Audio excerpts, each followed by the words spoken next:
A paz do Senhor. Sabe, a promessa que Deus fez a Davi de uma casa para o seu nome encontra o seu grande realizador na figura de Salomão, seu filho. E nesta nossa análise, nós vamos mergulhar fundo nos capítulos 1 a 4 do segundo livro de Crônicas. Vamos testemunhar passo a passo como foi a fundação, toda a preparação e a gloriosa construção do Templo de Jerusalém, uma obra que foi erguida do começo ao fim para a glória do Altíssimo. O nosso roteiro aqui vai seguir a própria narrativa da Escritura. Primeiro, vamos ver os fundamentos do reino sábio de Salomão. Depois, a gente avança para a aliança que foi firmada para essa grande obra. Em seguida, entramos nos detalhes da construção do templo e, por fim, vamos falar sobre a criação dos utensílios sagrados. Vamos então ao nosso primeiro ponto. Bem, o capítulo 1 já estabelece a rocha sobre a qual todo o reinado de Salomão se firma. Ele, o filho de Davi, é fortalecido no seu trono.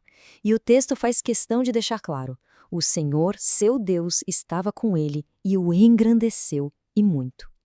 E o que é interessante é que o seu primeiro ato como governante não é um ato político, nem militar, mas sim um ato de adoração, de total dependência de Deus. Salomão vai até Gibeão, que naquela época era o principal lugar de adoração, sabe? Era lá que ainda estava o tabernáculo de Moisés. E ali, diante do altar de bronze, ele oferece 1000 holocaustos. E esse número, 1000, não é só um detalhe. Ele simboliza a grandeza, a entrega total da sua devoção. É um reconhecimento público de que todo o seu poder vinha, na verdade, do Eterno. E naquela mesma noite, num sonho, Deus aparece e dá a Salomão a chance de pedir o que ele quisesse. Pense bem nisso. A resposta do jovem rei revela a essência do seu caráter. Ele não pede vida longa, nem riquezas, nem a derrota dos inimigos. O que ele pede é sabedoria para governar. É a súplica de um servo, não de um rei que busca o próprio poder. A resposta de Deus, então, vem carregada de satisfação. É porque o coração de Salomão não buscou o poder para si, mas a capacidade de servir ao povo de Deus, que o Senhor não só concede a ele uma sabedoria incomparável, mas também derrama sobre ele as bênçãos que ele nem sequer pediu. É aqui que a gente vê a sabedoria divina se tornando a pedra fundamental de todo o glorioso reinado de Salomão. Certo, com o reino estabelecido em sabedoria e a bênção de Deus confirmada, Salomão se volta para a grande missão do seu reinado: construir uma casa para o nome do Senhor. E o segundo capítulo nos joga bem no meio de uma logística impressionante e de toda a diplomacia que foi necessária para um empreendimento desse tamanho. A grandiosidade do projeto exigia nada menos que a mobilização de uma nação inteira. Preste atenção nos números: 70.000 carregadores, 80.000 cortadores de pedra e 3.600 supervisores. Esses números mostram não apenas a escala da construção, mas o incrível poder de organização de Salomão e a unidade de um povo inteiro, focado num único e sagrado propósito. Acontece que a construção exigia recursos que Israel não tinha.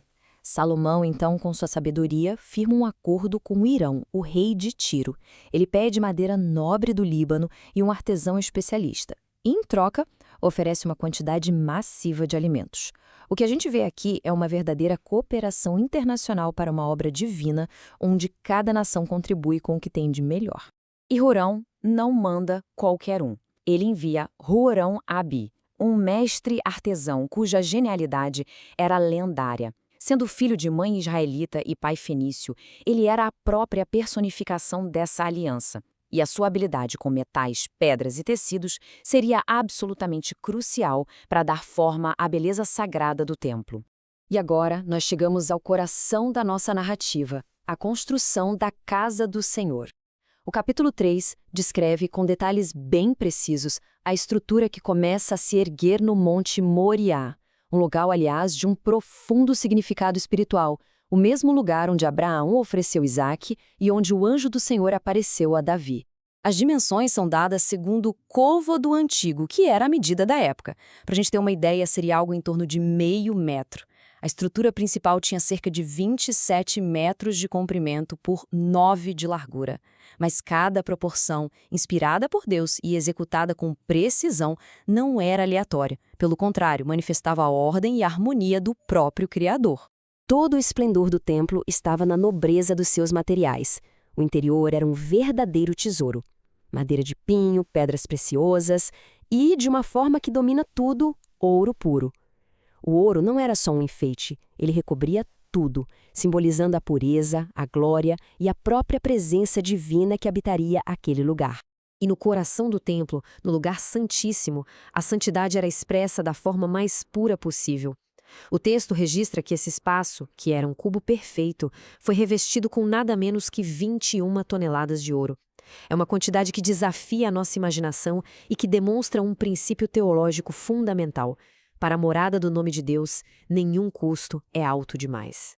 Na entrada do santuário, 2 colunas monumentais de bronze se erguiam. Mas o interessante é que elas não estavam lá para sustentar nada, e sim para proclamar uma verdade. A da direita, Jaquim, que significa ele estabelece. A da esquerda, Boaz, nele a força. Juntas elas declaravam a todos que entravam que o reino e o povo de Israel eram estabelecidos na força que vem unicamente de Deus. Com a estrutura física de pé, a atenção se volta para os objetos que dariam vida ao culto. O capítulo 4 é basicamente um inventário detalhado de todos os instrumentos sagrados, e cada um deles tinha uma função bem específica na liturgia e na adoração a Deus. O primeiro e mais visível item do pátio era o altar de bronze. Suas dimensões eram imponentes. Ele dominava o espaço. Aquele era o lugar do sacrifício, o ponto de encontro entre a santidade de Deus e a necessidade de expiação do ser humano. Um símbolo constante da base da aliança. Em seguida, foi criado o Mar de Bronze, um imenso tanque de metal fundido com capacidade para 60 mil litros de água apoiado sobre 12 touros de bronze. E qual era sua função? A purificação ritual dos sacerdotes. Era um lembrete de que aqueles que ministram diante de um Deus santo devem se aproximar com pureza. E a lista continua, revelando como era complexo o serviço no templo. Eram 10 pias para lavar as ofertas, 10 candelabros de ouro para iluminar o lugar santo, 10 mesas para os pães da proposição. Cada objeto, fosse de ouro ou de bronze, era uma peça essencial na intricada coreografia da adoração a Deus. Ao contemplar essa grande obra, uma verdade fundamental se destaca. A construção do templo não é apenas uma história de arquitetura e riqueza. É, na verdade, um testemunho vivo da cooperação entre a soberania de Deus e o esforço humano.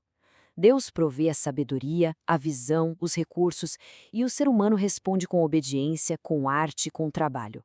É nessa união que a glória de Deus se manifesta de forma visível na Terra. Esta foi uma produção da Primeira Igreja Batista de Guarulhos.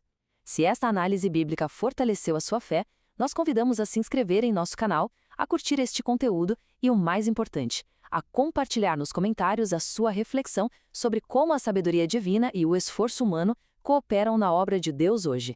Que a paz do Senhor seja com todos.